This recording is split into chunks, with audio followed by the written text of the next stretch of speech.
Okay, so we got a really interesting one this time. Someone sent in this text called Adón e Eva, Okay. and it's actually from Historias das Escrituras. Interesting. And, it's got these accounts from Genesis, Right. Moses and Abraham. Oh, wow. Yeah. And we're going to look at chapters 2 and 3 from Genesis, Okay. chapters 3 through 5 from Moses, and chapter 5 from Abraham. Gotcha.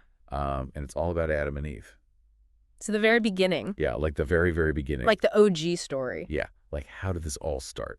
Right. So the text says they were, the first children of Heavenly Father on earth. Okay. So Adam and Eve? yeah, and they were living in the Garden of Eden. Which, I mean, everyone's heard of that, but... Right, but what do we really know about it? Exactly. Like it was filled with all these plants and trees. Lush. Lush, exactly. And they could talk directly to God and Jesus Christ. Wow. I know, it's a pretty amazing starting point, right? Yeah, I mean, talk about setting the stage. Totally. So the question is, what happened next? Right, like how did we get from there to where we are now? Exactly. And that's what we're going to unpack today. Love it. So, they had this pretty idyllic life, but there was this one rule God gave them. Okay, the first commandment. Yeah. Yeah. And it seems pretty simple. Yeah. They could eat from any tree in the garden. Sounds good so far. Right. Except for one. The forbidden fruit. Exactly. Yeah. The tree of knowledge of good and evil. Okay, so one tree off limits. Yeah. God told them if they ate from it, they'd have to leave the garden, and eventually they would die. Makes sense. I mean, there has to be some kind of consequence. Right. Otherwise, what's the point? But exactly. But then things get a little more complicated. Oh, how so? Well, because Satan enters the picture. Ah, okay, the classic villain. Right. And he tells Adam and Eve a very different story. Like what? He says if they eat the fruit, they won't die. Wait, really? That's the opposite of what God said. I know, right? So he's directly contradicting God. Exactly. And he even tells them they'll gain knowledge of good and evil if they eat it. So he's tempting them with knowledge.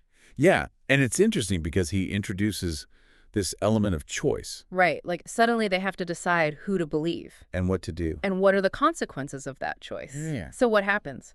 Who eats the fruit first? Well, the account says Eve chose to eat it. Eve.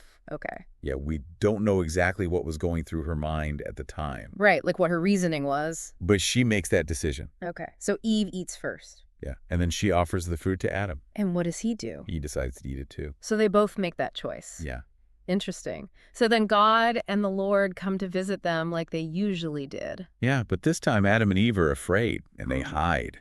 Well, yeah. I mean, they just disobeyed a direct commandment. Yeah. So what happens next? Well, God asks them a question.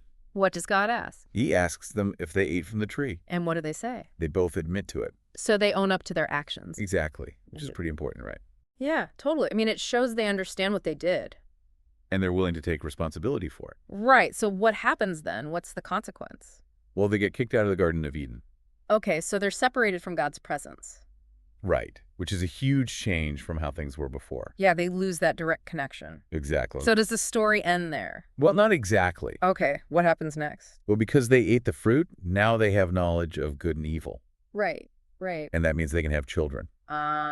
Okay. So it leads to the continuation of humanity. Yeah, even though it also means they're separated from God. Interesting how it's both a consequence and an opportunity. Totally. And it's worth noting that Adam and Eve promised to obey God's commandments from that point on. Okay, so they're committed to following God's plan, even though things are different now. Exactly. Yeah. And God continues to teach them. Oh, really? Like what? Well, for example, he teaches them about animal sacrifice. Okay. And he gives them even more knowledge about Jesus Christ. So they're still learning and growing even after leaving the garden. Yeah, and despite everything that's happened, the text says they felt this huge joy. Oh, wow. Why is that? Because they understood that Jesus Christ would help their family return to God's presence eventually. So there's this element of hope amidst the consequence. Exactly. It's not just a story of punishment, it's a story of redemption too. I see. So it's like they went from this innocent existence to a state of knowledge gained through choice. Yeah. And that choice led to separation from God, but also to family and the possibility of returning to him through Jesus Christ. Right. So for everyone listening, think about what this means for us today. Yeah. What can we learn from Adam and Eve? Well, I mean, we all make choices every day. That's true. And some of those choices have consequences, good and bad. Right. And those consequences can teach us things. Exactly. So maybe this story is really about how learning and growth are tied to our choices. And how even when we mess up, there's still hope for redemption. Yeah. And maybe that's something worth thinking about in our own lives today. Definitely food for thought. Absolutely.